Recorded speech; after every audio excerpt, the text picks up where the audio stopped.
Bienvenidos a este nuevo programa, Gerencia 360. Como país, nosotros siempre tenemos los retos de la articulación entre el sector público, sector privado, el tema de buscar sostenibilidad, tanto en salud, en educación, los retos que enfrenta el país, y dentro de estos retos también hay participaciones importantes de entidades como Unit Way Perú. Y hoy día tenemos invitada a Alessandra Leveroni, con quien vamos a conversar más del tema. Alessandra, bienvenida y gracias por estar aquí. Muchísimas gracias por la invitación. Alessandra, hemos conversado en algunas oportunidades y siempre el reto es de cómo enfrentar todos estos desafíos que tiene el país sobre el tema de esta articulación, sector público, sector privado. Hay políticas públicas en salud y en educación, específicamente hablando hoy sobre el tema. ¿Qué consideras tú que es el principal valor agregado de esta articulación, ¿no? ¿Cómo ves que sea efectivo entre el sector público y privado y la sociedad civil en los temas de salud y educación? Bueno, en realidad una articulación bien hecha tiene muchísimos valores agregados que yo puedo identificar, ¿no? Uno tiene que ver con cobertura y calidad, por ejemplo, ¿no? Otra podría ser innovación, la parte tecnológica. El sector privado tiene muchos avances en ese sentido que los puede poner al servicio. También el tema de sostenibilidad mismo, ¿no? Más allá de quien esté de turno, si es que nosotros hablamos mucho del tema de institucionalidad, y si logramos que la articulación sea algo institucional y no de personas, pues vamos a lograr que realmente tenga un valor agregado para todos los sectores involucrados, ¿no? Y desde ese, digamos, escenario de enfrentar esta parte desafiante entre el sector público y el sector privado, la sociedad civil, propongan un objetivo. Esa parte, ¿cómo es que la percibes? ¿Es fácil de hacerlo? Porque eso es muy retador. ¿Cómo ves toda esa parte? Sí, definitivamente es súper retador, pero los desafíos país son más grandes. Y yo sí creo firmemente en la articulación, es lo que hace United Way, ¿no? Como traer a la mesa distintos actores involucrados en que ese desafío pueda ser realmente abordado de la mejor manera, ¿no? Cada uno tiene sus propios expertices y creo que deberían de ponerlos a disposición de los demás, ¿no? Es un desafío siempre, porque es muy importante, por ejemplo, en nuestra experiencia, cómo uno genera el vínculo. Si bien son las personas las que están al frente de las instituciones, y por ahí empezamos, ¿no? Cómo nos acercamos a las personas, cómo captamos su interés en ciertos desafíos que son comunes, para que realmente sientan un involucramiento desde el principio de la articulación. O sea, no se trata de venir con una receta prearmada y decir esto es lo que funciona, sino cómo construimos juntos. Y para eso hay que derribar barreras, ¿no? No es fácil, efectivamente, pero yo creo que cuando uno hace las cosas bien desde el principio, desde la forma en que te acercas, de la capacidad que uno muestra para escuchar al otro, se podrían construir cosas muy interesantes, ¿no? Sí, mira, la parte como nos cuentas que es la relación interpersonal, ¿no? Porque finalmente lo que yo sí estoy súper convencido es que las personas hacemos las instituciones, ¿verdad? Correcto. Y cuando uno representa una institución, pues va a saber tomar la mejor decisión, o no digamos la mala decisión, sino de repente la decisión en ese momento no acertada. Y precisamente ahí, sobre tu experiencia en todas estas decisiones, sobre condiciones que a veces son adversas, ¿cómo encuentras esa sostenibilidad de las alianzas, ¿no? Porque no necesariamente siempre es depender de la voluntad de una persona en un momento. ¿Cómo hacemos que las decisiones sean individuales, representando una institución, sean sostenibles? Bueno, no es fácil, nuevamente, pero de lo que se trata sí es de buscar la institucionalidad de la alianza, ¿no? Que no dependamos de una sola persona. En nuestro caso, por ejemplo, tenemos alianzas con varias de las compañías, algunas transnacionales, otras locales, pero que trascienden a la persona de turno. Eso permite que puedas tener proyectos con mayor largo plazo, con una mirada a largo plazo. También para poder transformar desafíos actuales del país, digamos que un proyecto a corto plazo no funciona tan bien, ¿no? Porque son desafíos tan grandes que no los vas a solucionar tan pronto. Entonces ahí necesitas alianzas o articulación a más largo plazo, ¿no? Que ya puede trascender de la persona a cargo en ese momento.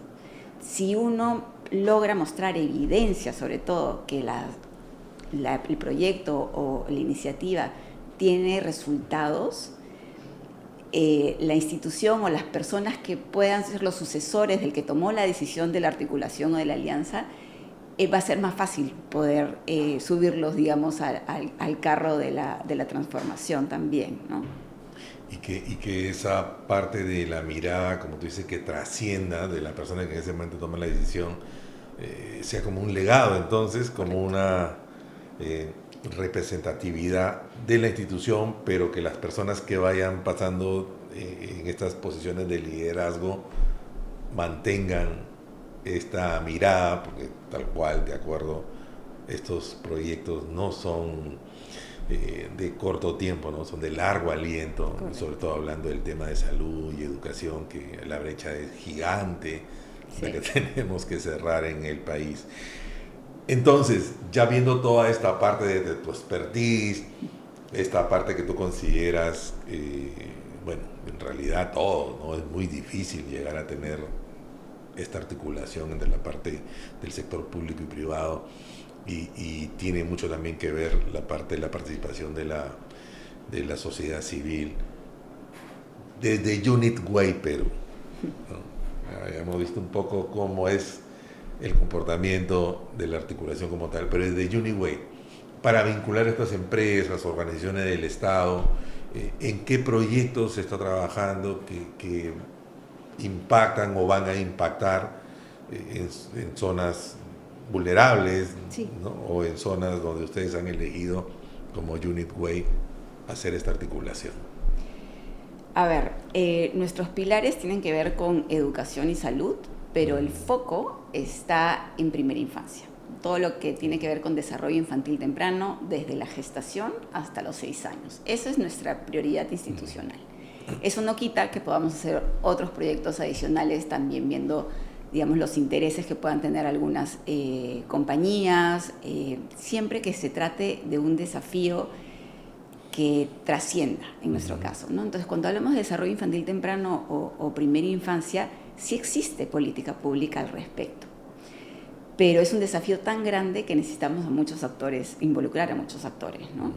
Entonces, por ejemplo, existe desde el MIDIS, del Ministerio de Inclusión, todo el paquete integrado de servicios que va desde la gestante. Entonces, interviene el sector salud, interviene el sector educación, también con niños que ya entran al programa no escolarizado o al propio educación inicial. Interviene la RENIEC porque hay un tema de identidad, le tienen que dar el DNI a la persona. Y también todo el tema de infraestructura básica de agua y saneamiento, por ejemplo. Entonces es intersectorial finalmente la atención. Claro. Hay muchos actores que tienen un rol protagónico en el desarrollo infantil temprano. No todo el mundo toma conocimiento de esto. Y desde la sociedad civil, por ejemplo, si nos informamos adecuadamente y tenemos conocimiento de que existe este paquete integrado de servicios, podríamos exigir que se dé. Si solo eso funcionara como está planificado y como está en el papel, ya veríamos cambios significativos en el desarrollo infantil temprano. Por ejemplo, por poner solamente un ejemplo, ¿no? Entonces yo creo que sí es muy importante que cada uno tome su rol y contribuya desde lo que le toca, desde la posición en la que puede contribuir. Una gran parte y responsabilidad del Estado es esta fase inicial que nos comentas, incluso desde cómo RENIEC tiene que hacer una intervención adecuada, el tema de la gestante, cómo se atiende, porque va más allá de la parte, bueno, nos comentas que específicamente ustedes ven desde la infancia, pero creo que es el inicio el más importante, sí, ¿no? De poder considerar toda esta articulación para que tenga participación mayormente del Estado y alguna participación como los proyectos que están haciendo desde el lado de Unit Way, esta intervención del sector privado para mejorar o aligerar este camino que muchas veces es muy difícil, y la idea sería pues llegar a todos, ¿no? Sí, claro. Y en esa experiencia de Unit Way, ¿hay publicaciones o alguna información que podamos revisar sobre algunos proyectos emblemáticos, o nos podrías hablar de algunos proyectos emblemáticos que hayan sido específicamente en estos temas, que se han especializado en salud, en educación? Sí, claro, con gusto. Mira, nosotros tenemos un trabajo en Lima Sur, ese es el territorio donde hemos podido avanzar. Tenemos ya alrededor de 8 años trabajando ahí. Y cuando iniciamos el trabajo de este modelo de intervención, teníamos dos opciones, ¿no? O lo hacíamos de arriba hacia abajo, por llamarlo de una manera, o sea, yendo a hacer un convenio con el Ministerio de pronto de Educación, y de ahí que llegue la información a la Dirección Regional de Educación y luego al UGEL y así, o empezar desde abajo para arriba, o sea, con la UGEL, el primer eslabón, digamos, la escuela, la UGEL. Y así lo hicimos, porque lo que necesitábamos, lo que queríamos para que sea un modelo que funcione realmente, era trabajar desde el terreno. Entonces se diseñó el proyecto conjuntamente con la UGEL, en este caso la UGEL 01, que es la que está en Lima Sur, y lo hemos ido ampliando. Entonces el modelo no se puede implementar en cualquier tipo de institución educativa, son públicas con las que trabajamos nosotros, pero tiene que tener ya ciertas condiciones para que funcione el modelo. Y eso pudimos aprender desde el terreno. Hoy en día, para la UGEL 01, nosotros somos el principal aliado. Y cualquier otro proyecto que queramos implementar en la zona y que complemente lo que ya venimos haciendo en educación, va a ser muy bien recibido. ¿Por qué lo comento?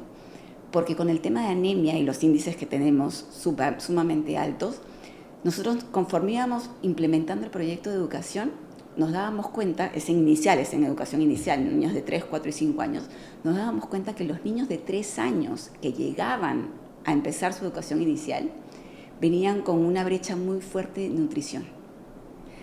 ¿Cómo le das una educación, por más calidad que tú hayas implementado, a un niño que ya tiene una brecha nutritiva? No va a poder desarrollar todo su potencial. Entonces ahí venía el segundo proyecto, igual con UGEL. Le dijimos, ¿cómo hacemos para trabajar con menores de 3 años? Porque necesitamos abordar la parte de nutrición. Y es a raíz de eso que nace el segundo proyecto, que vincula al municipio, a la parte de los establecimientos de salud, a las actoras sociales. Entonces ya amplías el radio, y es lo que decía hace un momento en el tema de los actores, todos los actores involucrados para que ese desarrollo infantil temprano realmente se dé de la mejor manera. Y siendo desde educación por donde partimos, hemos empezado a trabajar con los otros actores para poder ampliar la intervención que sea realmente de desarrollo infantil temprano en todo el sentido de la palabra, y no solamente la patita de educación, ¿no? Entonces, si no hubiéramos tenido la primera experiencia con UGEL en educación, que era lo que a ellos primordialmente les interesaba, no hubiéramos logrado la segunda. Y eso no significa que cuando tú estás en terreno y estás trabajando y avanzando, pues no vayas a encontrar algunas limitaciones o barreras. Las mismas personas ponemos las barreras muchas veces. Y en este caso, por ejemplo, cuando nosotros íbamos a hacer el tamizaje de hemoglobina en los niños de los programas no escolarizados, nos encontrábamos con promotoras o con docentes que no deseaban participar del proyecto. Y es ahí donde la UGEL misma dice, bueno, United Way es nuestro principal aliado, trabajamos años con ellos, tenemos la confianza en el trabajo que realizan y en los resultados y en la evidencia que nos han mostrado, abramos las puertas para que también la parte de menores de 3 años pueda ser intervenida por ellos. Y así logramos incorporar muchos más programas no escolarizados en la intervención. Qué bueno y qué emocionante escucharte así, porque se nota que todo esto que haces lo Que sí haces se con puede hacer, exacto, toma tiempo, pero sí se exacto. puede, y ese es el mensaje que nos gustaría Sí. transmitir, ¿no?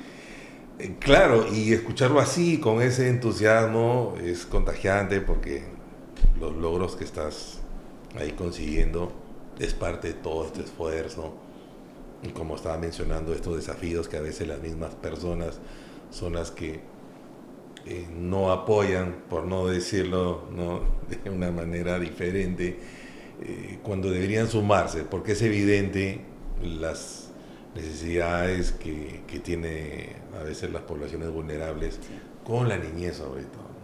Entonces, felicitaciones por ese trabajo que se está haciendo y esta parte que ya nos comentaste que es retadora, Sí. tanto como la parte de instituciones que son las que, digamos, intervienen con los aportes para hacer todas esas actividades, el reto de las instituciones del Estado, nos comentabas todas las situaciones que hay que sortear, pero mencionaste algo que es clave, en la parte de la política pública, ¿no? La política pública está establecida, pero ¿cómo hacemos para que esto se cumpla, ¿no? Y ese es el rol importante que están ustedes ejerciendo y nuevamente felicitaciones por esos logros.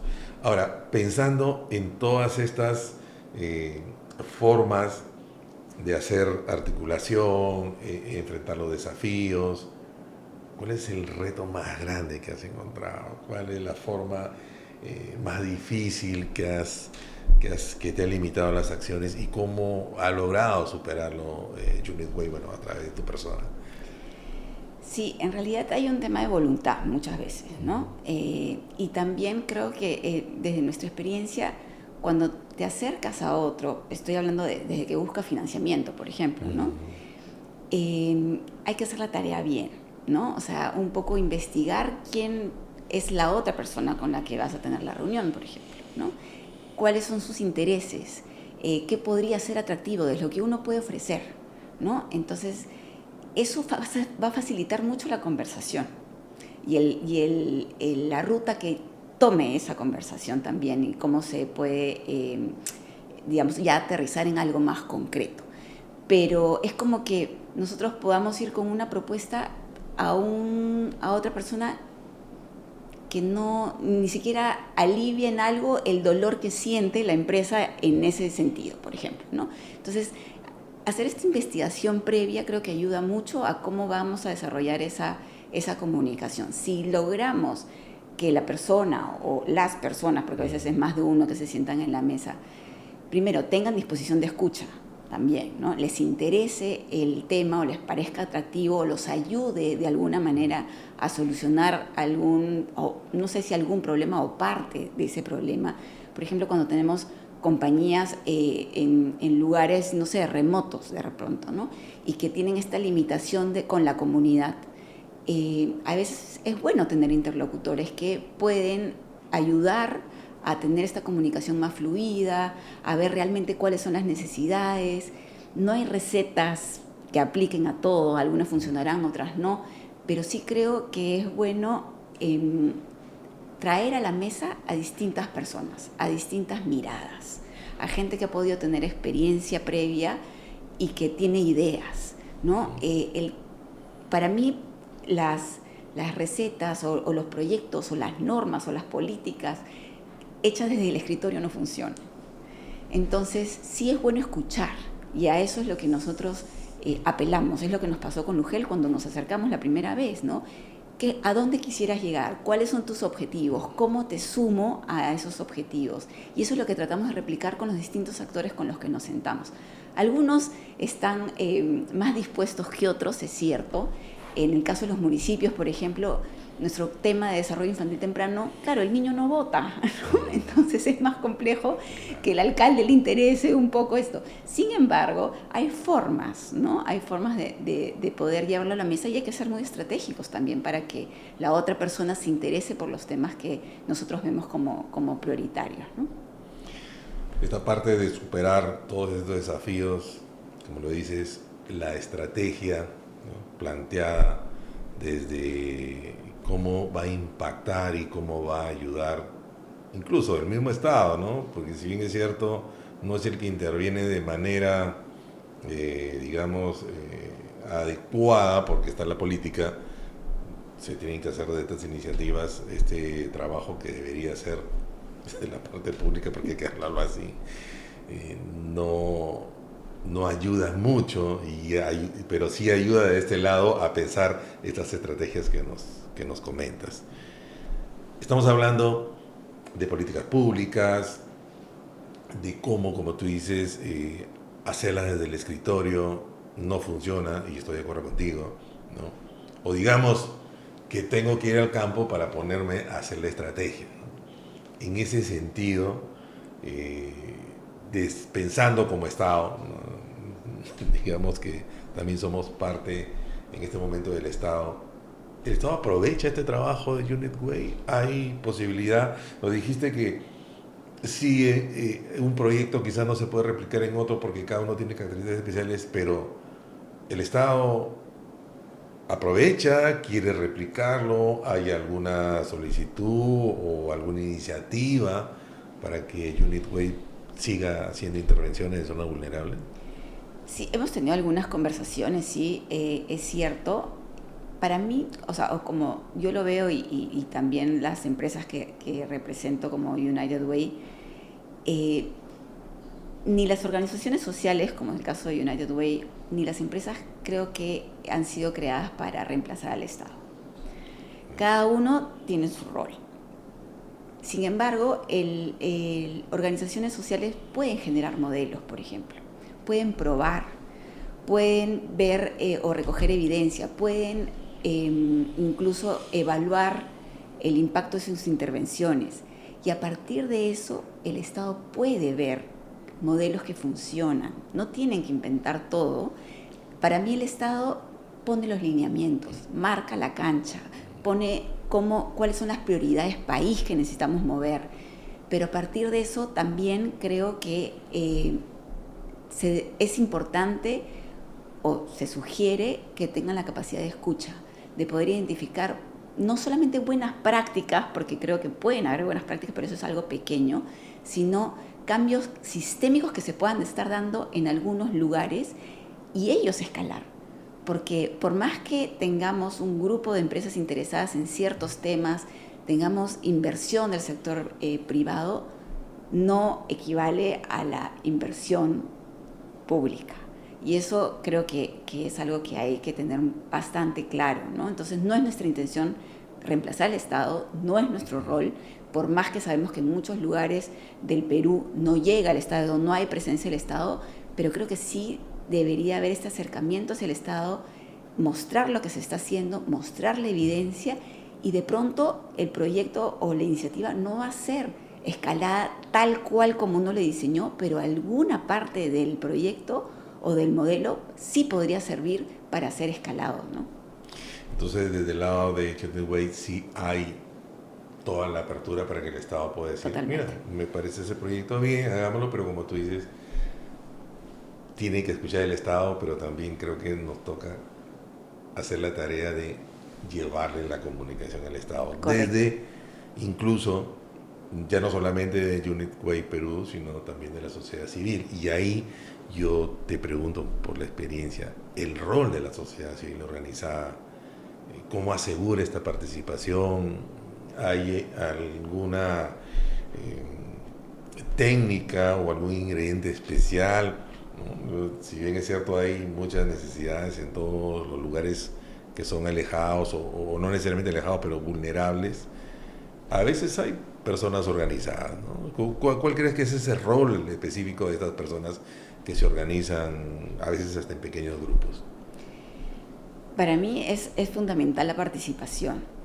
Normalmente no es nuestra costumbre ejercer ciudadanía, y creo que es algo en lo que tenemos que seguir trabajando. En nuestro caso, por ejemplo, cuando entramos a distintas comunidades de un distrito, siempre hay el presidente de la comunidad o el presidente vecinal. Acordémonos que los programas no escolarizados, por ejemplo, son normalmente en algún espacio físico que está cedido en uso por la comunidad vecinal, por ejemplo. O de algún vecino. O de algún vecino. Sí.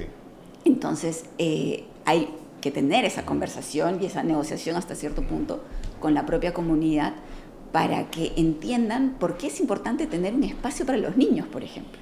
O si se quiere hacer una intervención de una plaza, la recuperación de una plaza pública, lo mismo, ¿no? Entonces, existe algunos mecanismos para que la ciudadanía en general, organizada, como dices tú, pueda ejercer su ciudadanía, valga la redundancia.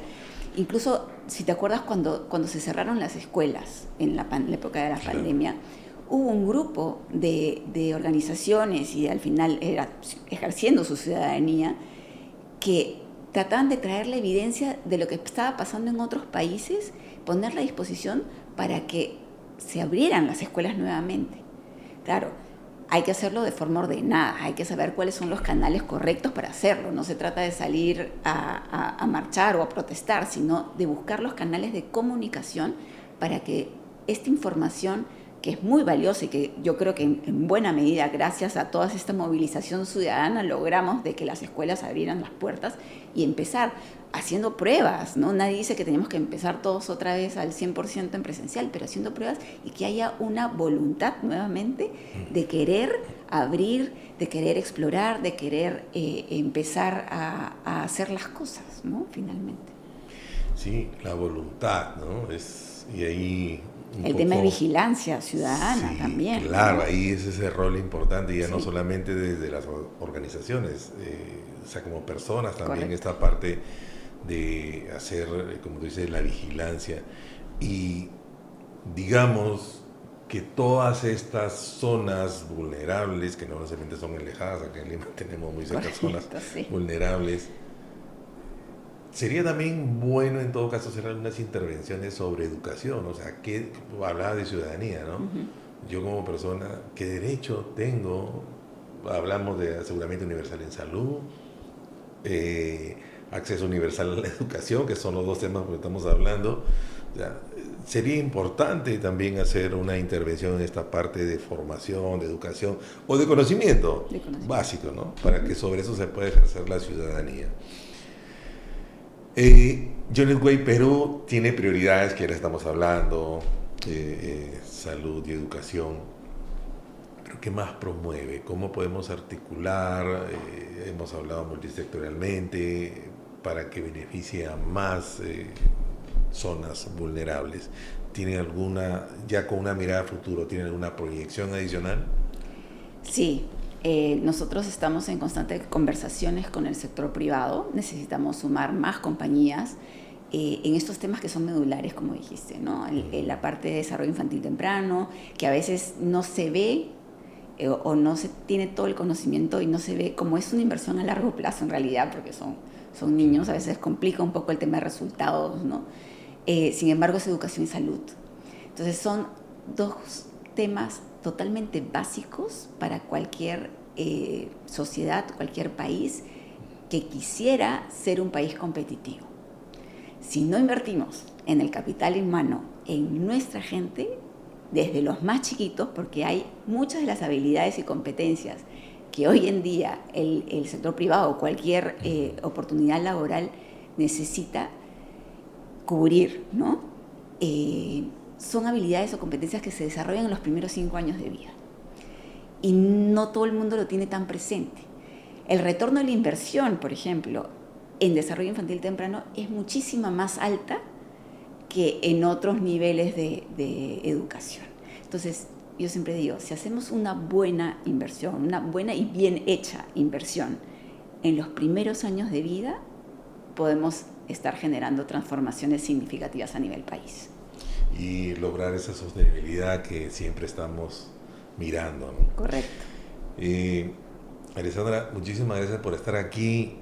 Quisiera que nos puedas dar un último mensaje. Desde el Colegio de Ingenieros nosotros siempre, y desde el programa Gerencia 360, siempre estamos abordando temas de manejo, de estrategia, de gestión y de toda esa forma de liderar todos estos proyectos que dan estos resultados. Por favor, si nos puedes dar un mensaje y a todos los que estamos aquí en el colegio, bueno, y a todas las personas que nos están viendo. Bueno, muchísimas gracias por el espacio y por la oportunidad. Yo creo que si puedo decir algo desde mi experiencia, creer firmemente en la articulación. ¿Es un camino difícil? Sí, pero uno siempre encuentra personas como uno que tienen o persiguen sueños, ideales de vivir en un espacio mucho más, con un mayor bienestar, digamos, para todos, ¿no? Entonces, si hablamos de equidad, si hablamos de inclusión, pues hay que traer a los distintos actores a la mesa, ¿no? Hay que saber escuchar, hay que ser empáticos. Nosotros desde United Way tratamos de hacer estas construcciones colectivas que no son nada fáciles, pero incluso ayudan hasta en temas de transparencia, porque al haber distintos actores nos vamos a, de alguna u otra manera, a tratar de tener un mejor desempeño como sector o como actor que está involucrado en estas temáticas, ¿no? Entonces, creo que es importante tener el tema de diversidad, de inclusión. Por ejemplo, en nuestro caso, ahorita que me vas a acordar, en United Way en algún momento en nuestro directorio era 100% corporativo. Y dijimos, necesitamos miradas complementarias, ¿no? Porque el sector privado o el corporativo tiene una forma de hacer las cosas, pero de repente nos está faltando mirarlo desde el lado de comunicación, por ejemplo, cómo esto se puede traducir, cómo se comunica mejor lo que estamos haciendo, desde el propio lado de educación, cómo desde el lado público, de la parte, ¿no?, de educación pública, cómo se ve esto, cómo articulamos mejor. Y así empezamos a integrar personas a título personal en nuestro directorio para tener estas conversaciones mucho más ricas. No tengamos miedo a escuchar opiniones diferentes. Yo creo que sí construyen, pero hay que tener estos espacios como neutrales para que todo el mundo se sienta cómodo de poder participar también, ¿no? Interesante este mensaje y un llamado importante a generar estas mesas de trabajo y escuchar. Nuevamente, Alessandra, muchísimas gracias. Y bueno, gracias a todos los que nos están viendo. Este es un capítulo dedicado a la articulación de lo que es la parte privada y la parte pública para la lucha contra la nutrición enfocada en salud y educación. Hasta un próximo episodio. Gracias.